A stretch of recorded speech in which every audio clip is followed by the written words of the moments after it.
Hello అందరికీ, నేను మీ మన్యం తేజ. ఒక బ్యూటిఫుల్ లక్ష్మీ నానుపట్టి అండి. మనకి రియల్ నక్షి పెండెంట్ వస్తుంది. మీకు ఒకసారి చూపిస్తాను చూడండి.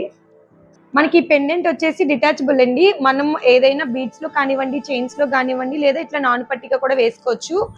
లేదంటే బీడ్స్ లో కూడా వేసుకోవచ్చు. చాలా బాగుంటుంది అనమాట. నేను వేసుకున్నాను కదండి, same as it is look అయితే ఇలానే ఉంటుంది. దీనికి ఇయర్ రింగ్స్ కూడా చాలా హెవీగా ఇచ్చారు, చూపిస్తా చూడండి. ఇయర్ రింగ్స్ వచ్చేసి సేమ్ మనకి పెండెంట్ లో మనకి లక్ష్మీదేవి పెండెంట్ వచ్చింది కదా, ఇయర్ రింగ్స్ కూడా సేమ్ పెండెంట్ లాగానే వస్తాయి అనమాట. సో నేను వేసుకున్నాను కదండి, ఇయర్ రింగ్స్ సేమ్ ఇలానే ఉంటుంది లుక్. మనకి ఇయర్ రింగ్స్ వచ్చేసి పుష్ బ్యాక్ వస్తుందండి. ఒకసారి మీకు జూమ్ లో చూపిస్తాను చూడండి. కాస్ట్ వచ్చేసి మనకి 500 పడుతుందండి. ఫ్రీ షిప్పింగ్ లో ఇస్తున్నాను. మీకు ఈ నానుపట్టి చైన్ నచ్చినట్లయితే స్క్రీన్ షాట్ తీసుకోండి. స్క్రీన్ పై కనిపిస్తున్న వాట్సాప్ నెంబర్ కి డిఎం చేసేయండి. సో లిమిటెడ్ స్టాక్ ఉందండి. సో ఎవరికైనా కావాలంటే ఫాస్ట్ గా బుక్ చేసుకోండి.